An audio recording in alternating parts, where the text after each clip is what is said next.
So let's get started. Let's continue. I thought it was a great opening this morning upstairs. So this breakout session is for the sort of undiagnosed patients, CMT patients who know they have CMT. Doctors tell you have CMT, but then they can not tell you what type you have. Or maybe some of you have a type, but you're being told we're not sure, that sort of thing. So we have an hour. It's a small group, and we really wanted to make this a Q&A as much as possible, right? So, but to get it sort of warmed up a little bit and give you some background, myself, my partners, we have a few slides, but not more than half an hour max, right? And even those slides, we wouldn't mind if you jump in and have questions in between, and we see how we go. Although we're not supposed to do that, right? No, that's okay. It's a small group, right? So I'm messing it up here. By the way, my name is Stephan Zuchner. I'm a neurologist, geneticist at the University of Miami. And my focus is really on understanding the genetics of CMT. And I will tell you a little bit more about it later. So we started with Kenny, who has some cool slides on sort of background on VUSs, right? So I'm Kenny Raymond. I'm CMTA's head of communications. I'm also a CMT genetic super freak, if you will. Many of you may know me. We may have talked online. We may have talked in email. One of the things I'm passionate about is helping everybody understand what their genetic test report, and more importantly, is not saying. Because oftentimes we get our genetic test report before our providers get it, or our providers aren't necessarily experts in genetics, let alone CMT genetics. And we end up getting not necessarily bad or wrong information, but maybe not the most accurate information about what that report is saying or not saying. So when your report has a VUS, it's one of the hardest things to swallow as a patient. It's one of the hardest things to understand as a provider. The provider's trying to give us answers. The VUS, however, is anything but an answer. How many here have a VUS on a test report? Show of hands. 1, 2, 3, 4, 5. So a VUS is a variant of unknown or uncertain significance. It's a type of mutation. Where am I at in the slide? I think I have a slide on it. So some mutations on a genetic test report lead little to no interpretation, like the 1A causing PMP22 duplication. When providers see that on the report, it's fairly cut and dry. We know that you have CMT1A. If you have a deletion of that gene, we know you have HNPP. That's about as straightforward and easy as it gets. But when you have a VUS, however, it's anything but straightforward. So a VUS is a variant of unknown or uncertain significance, which is basically just a fancy way of saying it's a mutation in which scientists don't yet know what it means. Does it cause something, or is it harmless and benign? Most VUSs are harmless and benign. All of us have mutations, perhaps thousands of mutations. And most of them are harmless. They do absolutely nothing for us. The VUS, however, does not mean you don't have CMT. How many here have had a genetic test report come back? It's inconclusive. It doesn't show anything. You have a VUS, and your doctor has said you don't have CMT. No, nobody in the room? That's an oddity. So one thing I see a lot in the community is to get a test report back and has a VUS on it, or it has nothing, and they're told that you don't have CMT. I don't know what you have, but it's not CMT.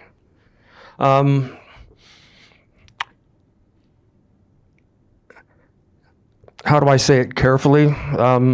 If you've been diagnosed with CMT, clinically diagnosed, that is symptoms, nerve conduction study, you have CMT.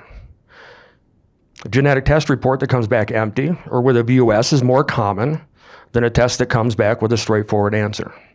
So when you get a test result like this, like what you've gotten, It just simply means that the gene with your responsible mutation lies with, let me back up, because I'm getting confused.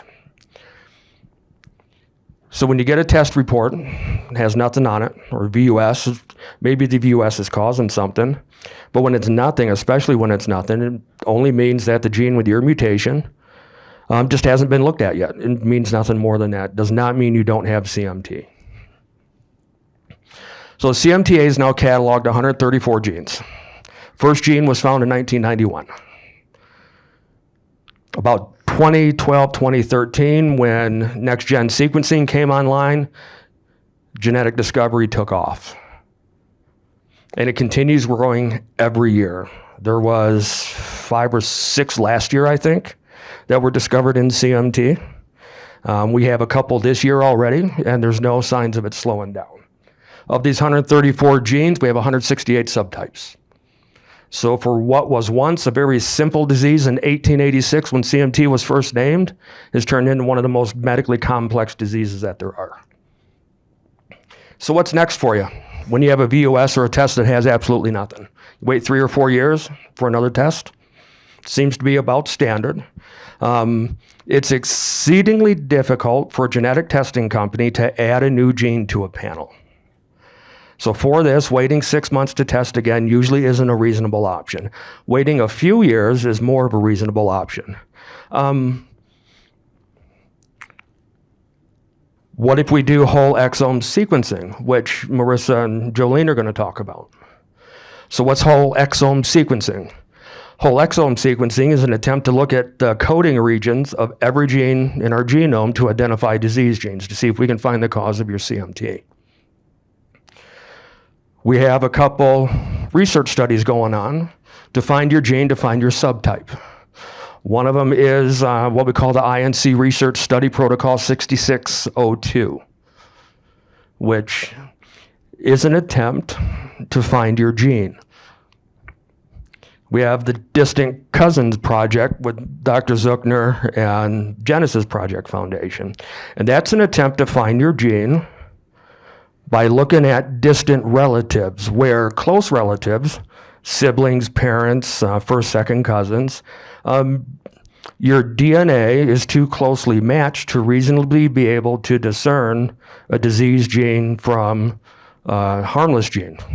So when we look back beyond that, getting into 4th, 5th, and 6th distant relatives, we have a better chance at discerning and differentiating what might be a disease gene. If nothing else today, I think what all of us want to leave you with is that although we may not yet know your gene, a clinical diagnosis is a real diagnosis. If your doctor tells you you don't have CMT because your genetic test report didn't find anything, nothing could be further from the truth. You still have CMT. If you're interested in either of these 2 studies on the screen, you can check out our website, cmtausa.org/PAP, which is our Partners in Patients as Partners program, where we have many studies actively recruiting. What's important to you about finding your gene? For me, I was clinically diagnosed at 29 years old in 2002. A year later, I had a genetic confirmation. For me, that brought closure. That means I had a name to something. What does it mean for you guys? What would a genetic confirmation mean for you? Anybody? Yeah.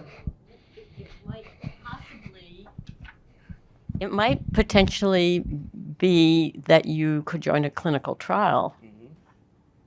That's the only thing I can think of. And when treatments are approved, that you'd be eligible. Right. So most clinical studies need a genetic confirmation because we're targeting a gene, or we're targeting a biological pathway. Right. So yeah, that's very important probably for clinical trials. So I would have to agree that finding your gene is very important if you want to participate in clinical trials. In the other breakout sessions, we're talking about treatments. In here, we're talking about finding your gene. So finding your gene leads to finding treatments. In a SWORD story, the Dottie from Applied Therapeutics is in the back. SWORD is one of those where we didn't know your gene, and then as soon as we knew your gene, we were very quickly into a clinical trial. So participating in research studies like up here to find your gene is exceedingly important. Any other questions before I hand it off?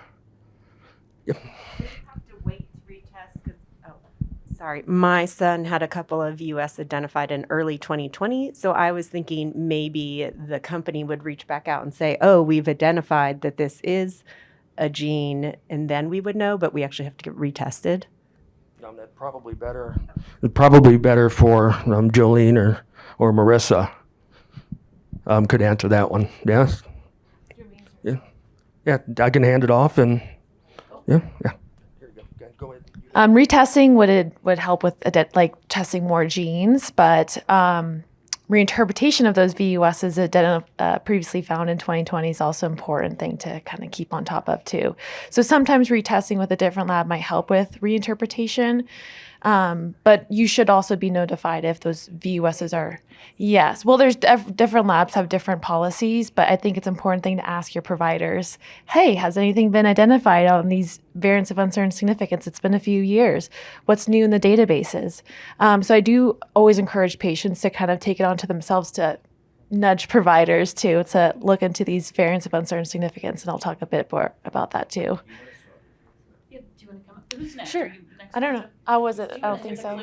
And I don't know how to work this. the big green one in the middle. Oh, Oh, Jolene's next. But you can go next. Well, no, I'll go through the slides in order. okay. Sorry. How do I go back? There you go. There I we don't go. think it's much matters. Okay. But don't tell the marketing team since they made the slides. Okay.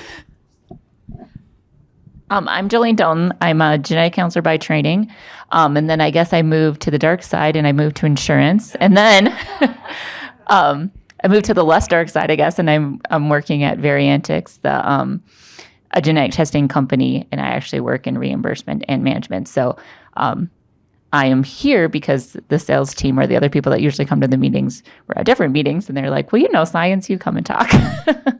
So I can also talk a little bit about billing if you have questions later, but I'm happy to talk about this instead. And then the question about reanalysis, I can tell you a little bit about how we do it at our company. So if someone has had previous genetic testing and they get tested at our laboratory, as long as that report is submitted with the new test, we'll relook at those variants and reclassify them based on how we call variants. Like we have different criteria saying like we think it's disease causing because of X, Y, or Z, and we'll say what our call is. But for the most part, we're not going to like do a ton of different things because we're all kind of using the same criteria to determine if it's disease causing or not.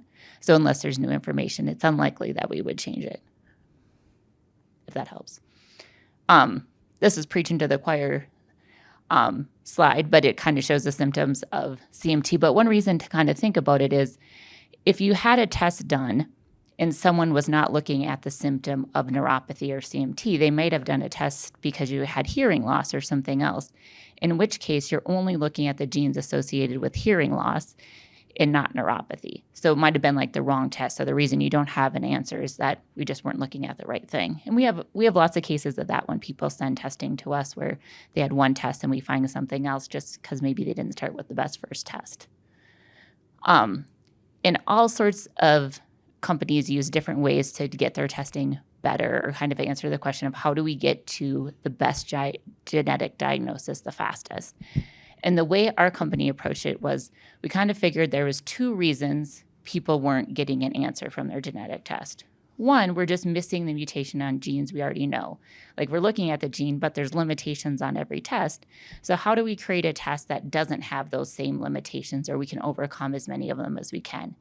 And then the second way is maybe we're just missing the gene. Like everyone's thinking we should look at these 134 genes, but the truth is there's 450 genes and we were missing 300 of them. So we have different products kind of addressing all those issues, but all of our tests are done on a genome backbone. That's probably the making your head hurt kind of word.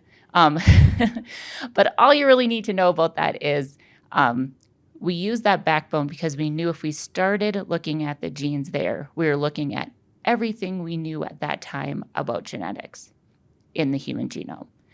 So that's where we started our bioinformatics pathway, which just means that's how we started looking at genes in order to come up with an answer. Like, how do we look at everything and then narrow it down to try to find those tiny changes that cause conditions. And then here are just a few cases of people who've had previous testing in our test found it. So this person has CMT1A. They had testing at a few different labs. And just the way that their mutation fell, like where that PMP22 gene was and whatever limitations they were using for that technology, just happened to miss CMT1A, which seems kind of surprising. Someone had a hearing loss panel, and then someone else evaluated them and said, well, hey, she's having some troubles walking. Maybe we should do a more comprehensive CMT panel. And they did end up finding CMT2E. So in this case, it was more looking at the wrong gene, but we also find the variant that way. And then this is another example. So typically when we talk about genetic changes, there's kind of three big categories. Either there's a piece missing or added, so a deletion or duplication, or there's a single gene change, just means like an A is changed to a T or something like that, just so one letter's changed. Or there's places where little messages are repeated several times. That's normal if it's repeated, but if it gets too big or varying things like that, it can cause disease. So in this case, this person had extensive testing looking at CMT in general, but no one had done any expansion testing, and it turned out this person actually had Friedreich's ataxia. So their EMG definitely looked like CMT. They had changes consistent with that, but we just weren't looking at the right type of mutation. So people always ask, like, should I get retested and things like that? And I think the question on getting retested and when really depends on what test was done, and then working with someone who really understands your condition to make sure that something that we could have been missing by looking at the wrong genes or whatever was done. And you can always do more comprehensive testing. We go all the way up to genome. In a couple of weeks, we'll have even more comprehensive genome that has long reads and methylation testing, which will hopefully find even more things. But whether that's right for you or not is kind of depending on your symptoms. Hi, everyone. So my name is Marissa Lafreniere, and I'm a genetic counselor. I work in clinic in the neuromuscular department at the University of Colorado. We also have Dr. Friedman. I'm one of her genetic counselors. This is our beautiful campus. So we talk about VUSs all the time because they're a very common part of genetic testing. It's very common to get a VUS back. But I kind of wanted to talk about, well, what makes it a VUS? How did we even get to that kind of result? And it is a pretty complex process, and all genetic testing laboratories do use slightly different algorithms, but they all solely kind of rely on this, the American College of Medical Genetics publication in 2015 that kind of set the standard guidelines of how do we interpret genetic variants, so genetic changes that look a little bit different than normal. So this looks like a really fun board game. But this is actually a very simplified version of how we interpret genetic changes. So as you can see that along the side that there are different data points or different categories of data. And then along the top, you can see that depending on where that piece of data falls, it can fall on the slightly pathogenic side or on the benign side. And each of those colored squares actually have like a kind of like a point system, or as you can kind of see, like PS1, that's pathogenic supporting, PM1, pathogenic moderate. So they're kind of different levels of criteria and how strong that piece of evidence is towards pathogenic or benign. And it's actually all of the criteria. So one variant might have actually multiple different boxes of those checked off. And the kind of adding up of those criteria, whether that is enough to get to likely pathogenic or likely benign, if it doesn't meet either of those, it lands in this big section of variant of uncertain significance. So along the side here, it's just all the different categories of data that we can use. But I wanted to emphasize that not all VUSs are the same. Very often that I think it's important to really look a little bit deeper into some variants of uncertain significance, because sometimes we'll see, wow, this is extremely rare. So the population data, it's extremely rare in the population. Maybe it's segregating in this one family so that we've seen it in multiple people in this one family who all have CMT, but that we don't have any of the other data available. So we're kind of stuck where the criteria is not enough to call it likely pathogenic, but right now for this family, we have a lot of evidence to suggest that maybe it might be, and we maybe need more time and maybe more. It only takes one other family to be reported with the same variant to have that variant be able to get enough data to get reclassified. So I do think that we should really be monitoring these variants of uncertain significance. And it can be the other way too. We could probably find a variant. It's maybe more common in the population than we would expect for disease. But then we find out that this is a gene associated with CMT with reduced penetrance, meaning it doesn't actually affect everyone who inherits that genetic mutation, likely due to genetic modifiers. So even if we're kind of saying, oh, this is a VUS, it's not that suspicious, or, this is actually maybe a good fit for you, we should keep an eye on it, regardless of kind of where that falls. These data points are also being updated and reinterpreted all the time. So our current population databases are not very diverse. I think that's a huge area that we're going to be getting more improvements over time. Our genetic databases are getting better. Our computer algorithms and how we actually can predict what does this genetic change, how does it disrupt the gene, that's also getting better over time. So regardless, I think all VUSs should really be monitored. And like I was mentioning before, it really is, the clinician or whoever's ordering the genetic testing should be on them to kind of be monitoring these VUSs. But I always encourage my patients, say, poke your providers every year. Hey, has this variant been reported before in the medical literature? Is there any new updates on it? Because we are seeing genetic information is fast, and we're learning a lot at a really fast pace. So just to kind of go over the different genetic testing options, panels are great. They are a small group of genes that all have a common condition. So for example, common hereditary neuropathy panels or CMT panels around 100 genes. I think they're great because they tend to be pretty affordable. We do get insurance coverage. They're also easier for patients or for medical professionals to order, regardless if maybe they have a genetic counselor with them. We'd get results back pretty quickly. And I do think that they can diagnose most people with CMT or find their genetic cause. But of course, the biggest con is that 100 genes out of 20,000 genes, it really is just a small part of our genome and does not really account for the rare or the newly discovered forms of CMT. Usually panels are about, they can be about 5 years old, meaning they have the latest genes of 5 years ago. So just to kind of briefly talk about expanded testing options, does anyone know the difference between a whole exome and a whole genome? Have you used both of them interchangeably? It's okay if I use a few minutes to kind of talk about that. I don't know if I'm close to my 5 minutes. So I like to use this little train car as an analogy of our genes. So if you think of a gene, they can actually be further broken up into exons and introns. I like to say these train cars are the exons. They carry the coding material. So that's the part of the gene that's actually coding for that protein that's being made. The introns are actually located in between the exons, and when the gene is being processed, they get cut out. And for a long time, we thought, well, it's not coding for anything, so it must be junk DNA. But over time, we've actually learned that while they do get cut out, they can actually be responsible for how these train cars are aligned, which train cars are included in the gene processing, the order of the train cars. So they're actually very important in how the gene is expressed, even though they're not changing what the gene is saying. So we have found over the last 10, 15 years that there can be rare genetic changes in the intronic non-coding region that can actually influence how the gene is expressed and actually can cause disease. All genetic testing panels only look at the exons. Whole exome sequencing only looks at the exons of the gene. Whole genome sequencing looks at the exons and the introns.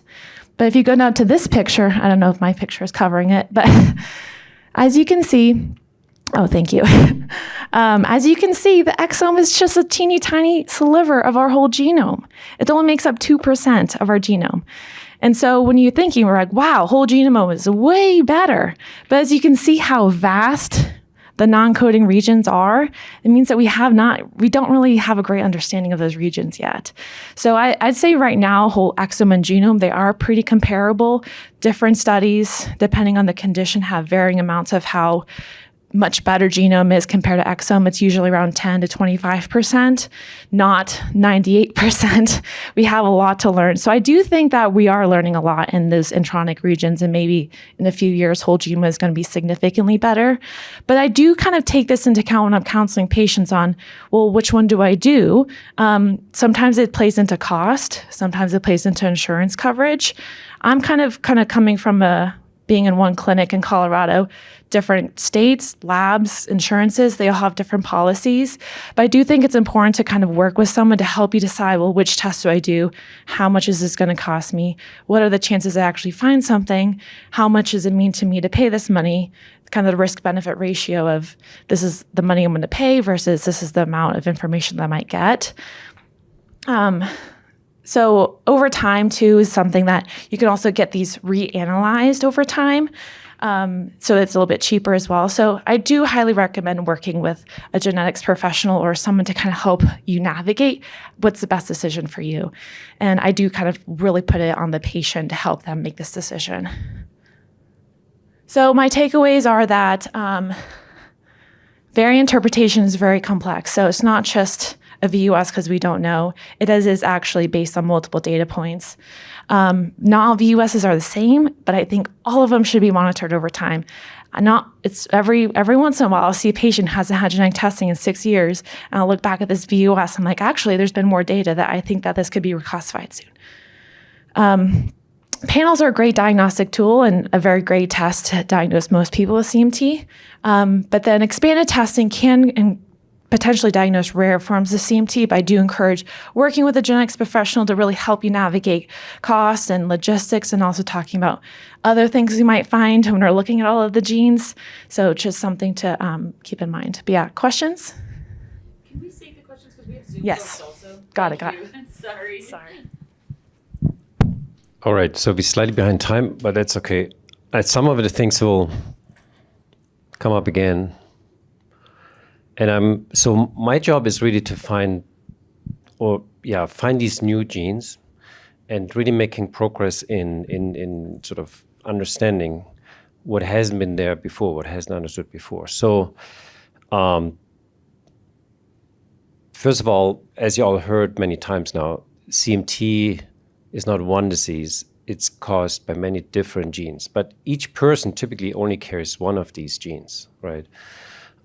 So there are over 130 now, and you can categorize them in different groups, but that's more what medical professionals would do. I don't want to be too technical, but some of you may ask yourself, like, "Oh, all this genetic stuff. I don't really get it." Here's another sort of attempt to break it down a little bit simpler. We all consist of cells, right? Every human being starts out with a fertilized egg cell. It's a single cell, right?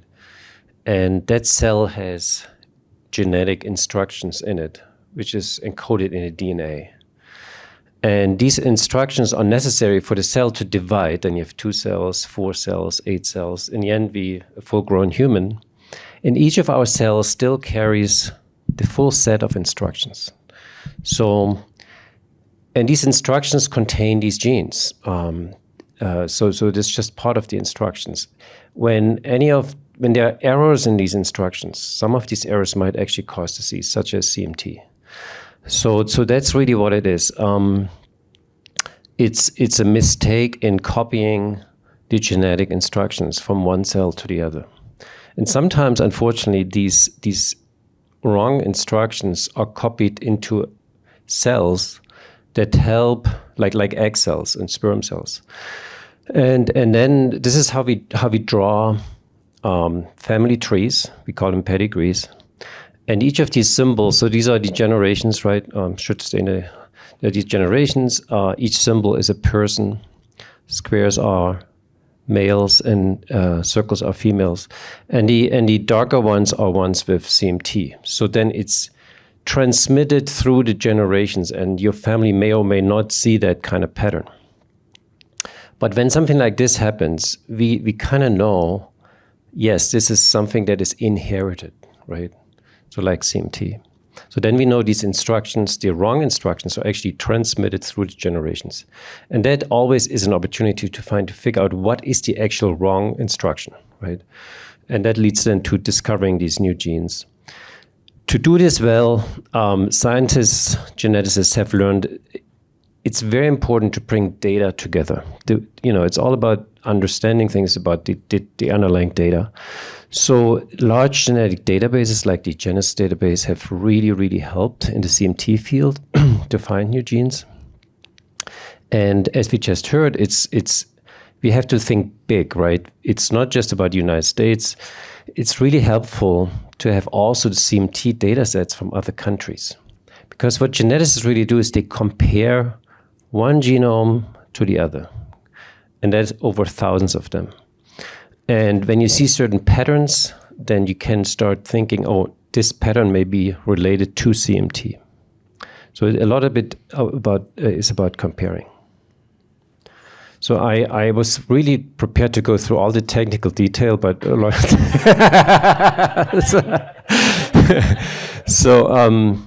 but this maybe gives you an idea. When you have a database like this, and really pretty much the majority of worldwide CMT experts are invested in this database, the GENES database, then when somebody sees a signal, pretty much within days or weeks, we can look for this signal across data sets from many different countries. Like in this example, this is a CMT gene. It's called ATP1A1. You may never heard of it. Was discovered a few years ago. And immediately, we were able to connect patient genomes from Australia, South Korea, Iowa. Isn't it amazing? So that is the power that we are looking for. And that's how really modern genetics works. So a little bit, some graphs, but don't worry. On the left side, the blue one, the curve goes down, which is a good thing, because this is dollars that are needed to create a genome. So the cost of creating this data has come down immensely. So now a human genome in a research lab is about $500, so a lot less than $1,000 even. And it continues to get cheaper. So it's easier to create data. That's important.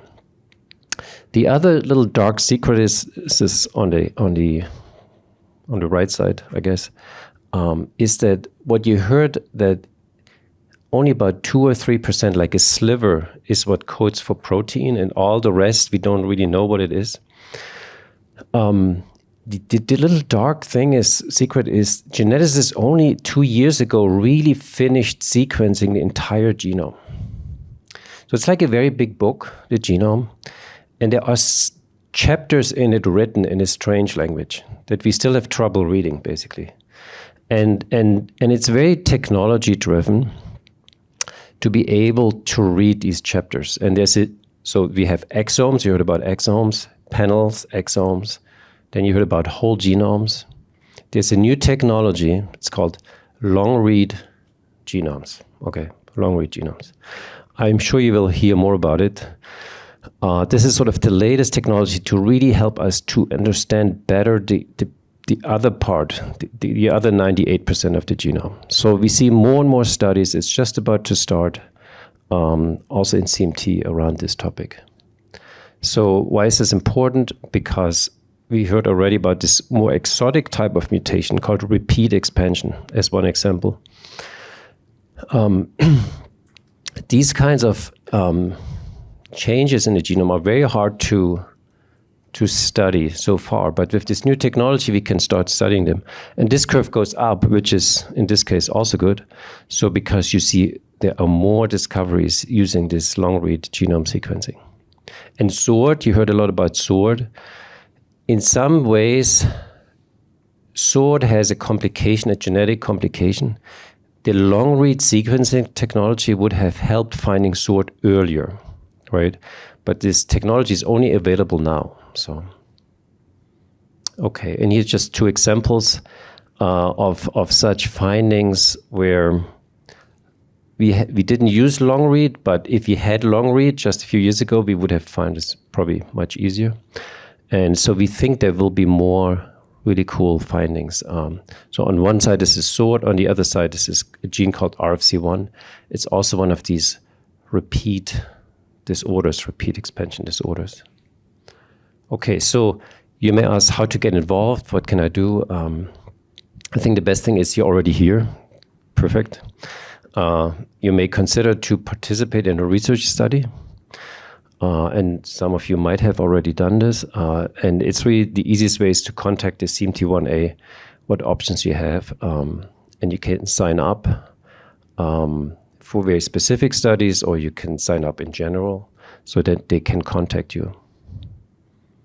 Okay, that's it. Wonderful. Let's start with questions from our Zoom friends. Yeah, A couple questions. absolutely. Jonah's going to read it, but he needs his mic on. Is that one on? Awesome, dude. Okay, all right. Let's see. It's not stipulated exactly who's best to answer each question, but let's just go ahead and let you guys piece that one out. First question is, I met someone in the chat yesterday who has the same 2U Mars1 VUS as me. With which studies could now be done to classify the gene type? Okay. Some not so good news. I'm partly responsible for this Mars gene. So Mary O'Reilly, who's also not exactly an unknown person, and we published this a few years ago, and we made it very clear in this paper that this is an interesting observation.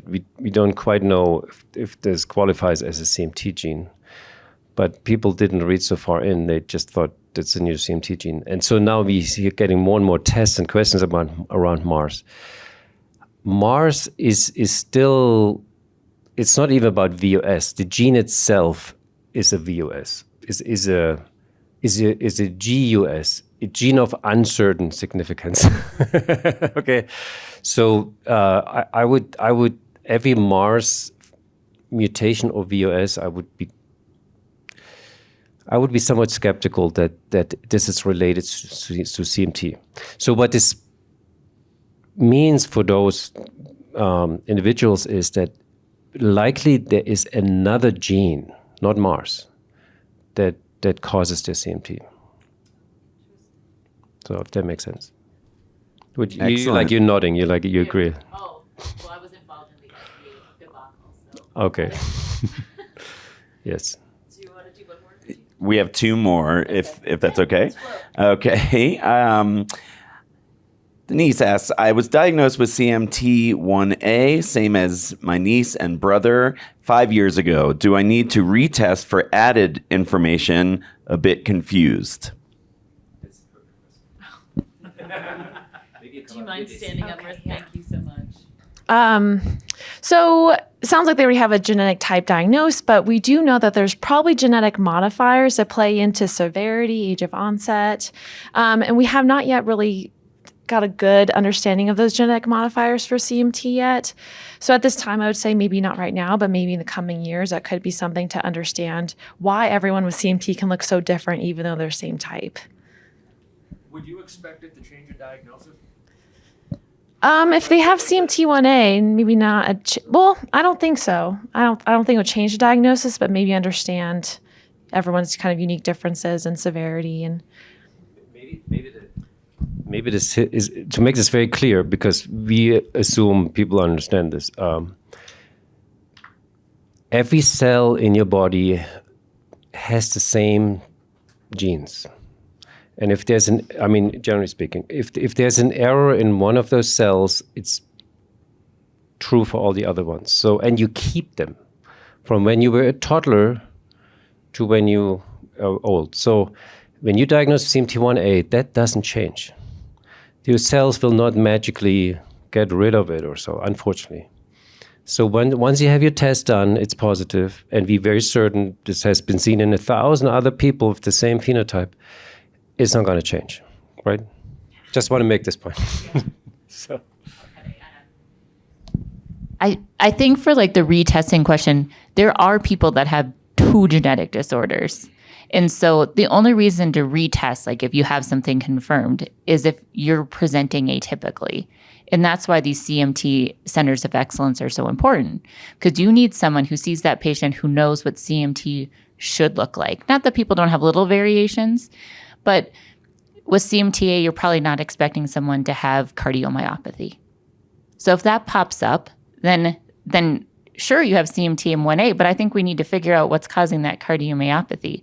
Is it related to genetics, or I don't know what, but I think that's the question of retesting is, why are you retesting? Is there a clinical presentation that looks atypical from the gene that we found? I hope that helps. That sounded a little heavy with long words, but I didn't even ask the question, and it helped me. I thought that was very informative. So last question here for Dr. Zuchner. How many individuals do you need to change a VUS to benign or pathogenic variant? That's a great question. Somebody already thought about this deeper. I don't think we have a straightforward answer. I think it comes a little back to what we heard about these standards. There are standards how to classify a variant. And they have these somewhat complicated schema. And so basically, when we arrive at the VUS classification, that means we don't have enough data to say this is disease causing or this is just fine, don't worry about it. So, and it's true, it helps. One criteria is, have you seen that same variant in the same gene multiple times in people that have the same symptoms like CMT? And also, the same variant has not been seen in a lot of other people who are not affected. Let me say this a little different. If you have a variant in a gene, a change, and you go out and you test in Denver 10,000 people, and you find 50 of them carry this variant, but they don't have CMT, very likely this variant has nothing to do with CMT. It's just a random variant, right? So the more you see this only in CMT, the same variant, the more sure we can be. However, what is the number? It depends a little bit. It depends on, is it dominant or recessive? It depends a bit on, have we seen this in, say, siblings or in other sort of family segregation situations? Things like that play a role. So there's not one answer, but it helps. That's one reason so important when you all participate in these research studies. The more data we have, clinical data plus genetic data, that's one reason we compare these genomes. I mean, we see it multiple times. We're like, oh, whoa, this could be important. Yeah. Sorry, a bit long-minded answer. Sorry, Dr. Zuchner. We are now going to take questions from in the room. So I'm going to walk around with the microphone if anyone has a question for Dr. Zuchner team. Oh, yes, sir. Dr. Zuchner, do environmental factors, through epigenetics, cause underlying gene to express itself such that it in turn causes the symptoms of CMT? Yeah, that's a great question. So the bigger picture is really that there's always environment involved. So even when you have a genetic mutation, like you have CMT1A, there's still environment involved. It has to be. And that's probably part of the reason why some patients are worse than others. There are genes where the environment plays less a role, and then there are genes where environment plays a big role. So that's just a general concept. I guess you're asking a little bit more sophisticated question. Could environment by itself influence a gene that we know is a CMT gene, and then you end up with CMT? Such as, more specifically, say, diet. Yes. I'm trying to think of an example. Do you have an example? Not for CMT. Is there one in medicine? How would that work? Gene that's influenced by environment. Which one? GBA. You mean with diet? And Caused primarily by diet. I don't know if it's diet. I mean, the thing is, in medicine, there is nothing that doesn't exist. Okay. Clearly, it's not a prominent. Yeah. At least it's not known to be a prominent. It's not a prominent as far as we know. Yeah. It is an interesting idea, actually. It's sort of conceivable that. So, very specific. SORT came up. We get the question sometimes. So SORT is a gene. When you have a mutation in this gene, you get CMT. But we understand the SORT gene very well, and we know it has to do with. It's very close to things like diabetes, how diabetes works, and people have and patients have high sorbitol, which is sort of the byproduct of the SORT gene. So patients always ask, should I change my diet so I can lower my sorbitol? And so that would be a little bit in this direction. There is, just in this example, there is no condition known, I'm pretty sure, that would cause high sorbitol levels by environment alone. And vice versa, we haven't really seen that a diet makes a difference. But I also would say there hasn't been really big systematic studies on this. So SORT might be something people still wonder, what if I change my diet and I can lower my sorbitol? And would that improve CMT? So yeah, maybe that's... Great environment is always important. Like we heard from the speaker, he did all this running. And I was so in between, like, this is great, and oh my God. So, Both are true. so and I'm sure you think about this all the time.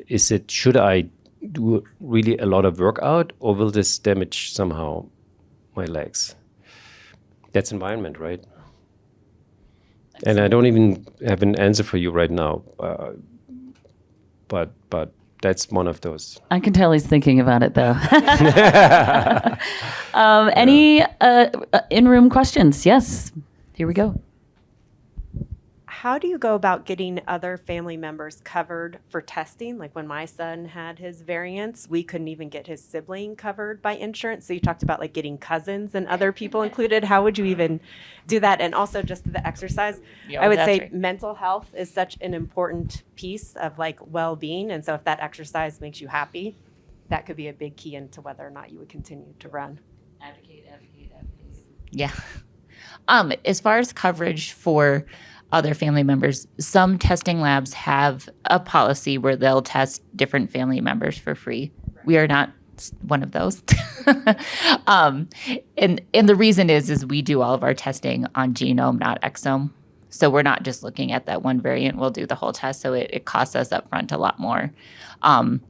Insurance sometimes will cover it, but they usually cover it for a level that is way below we would get reimbursed for. So we would be doing it at a loss. So it is one of the more difficult things to get covered. And that is why. Go to a CMTA Center of Excellence that has the INC designation. That you might get some help there. If you're good question. Question over here, Carol. Basically, I've been diagnosed as type 2 unknown subtype, but I also have Charcot foot. Is that, or does anyone here know if that's hereditary?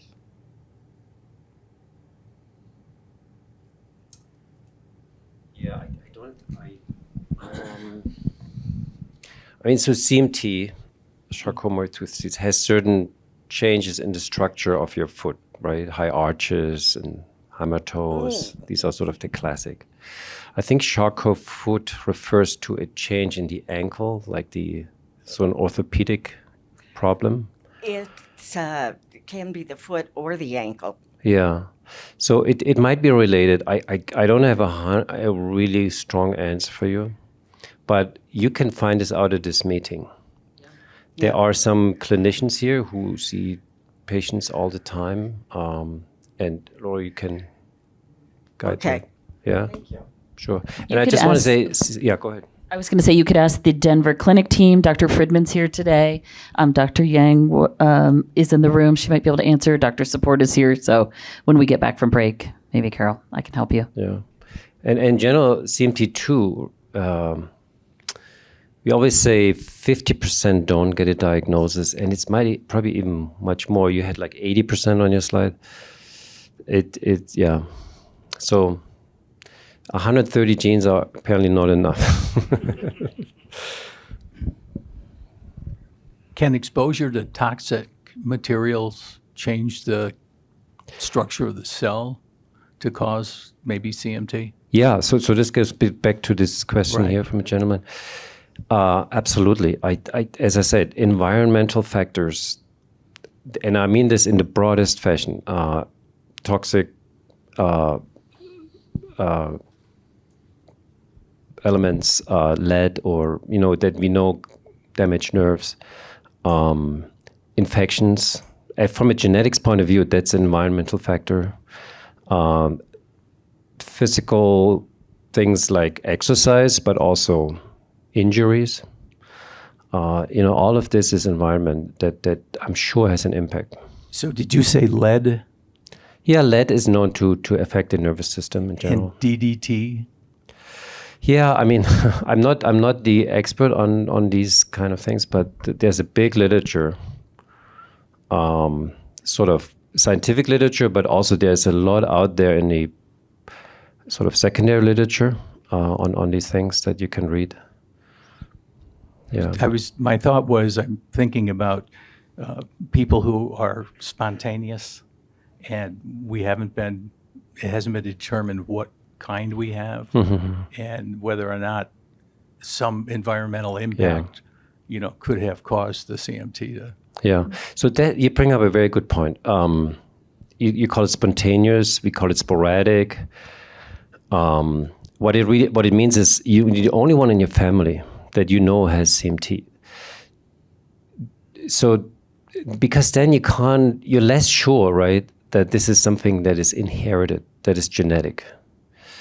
Although there is one type of genetic where you're the first one in your family to get it, and then all your offspring will or might get it also. And then there's the other possibility. It's recessive. That means you need two bad copies, one from your dad and one from your mom, and then you express it.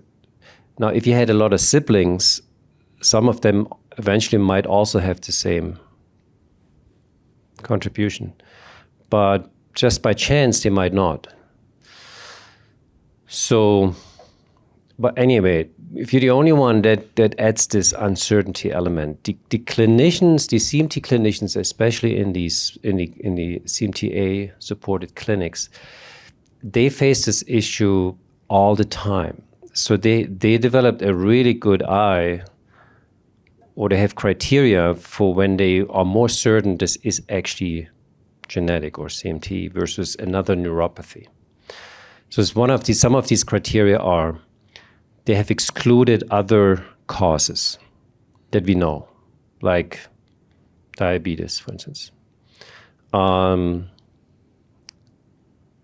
It has a certain, so then the electrophysiology, when they measure your nerve, that shows certain patterns that are typical, because some patterns indicate inflammation sometimes, so you have to actually can take, or an autoimmune disease. So there are drugs against this. And sometimes CMT patients take these drugs for a while, even because the doctors are not quite sure. But then nothing improves, so we can kind of assume that wasn't it. And then the final thing is maybe CMT is this sort of relentlessly, typically slowly, sometimes not so slowly, progressive or worsening condition over years. That's why you hear your doctor say, oh, why don't you come back in 2 years or so? Because they want to see you again, and they take detailed notes and they do their job well, and then they compare that and see. So if you're on this sort of slow decline, over time they become more certain that this is in fact something that is inherited or inert. That's something in you. But it is a challenging situation. Again, the keynote speaker, Vittorio, he told me he has a sister also. It's not just him, but he could have been the only one. His parents are healthy, and they were probably surprised that their child suddenly has trouble walking. So could have been anything, right? We have time for one last question, if anyone has a question. Otherwise, we are almost to the end. Wonderful, incredible session. Thank you all for joining us. Thank you, Zoom friends, for being with us. Have a great day. Super. Thanks. Thank you.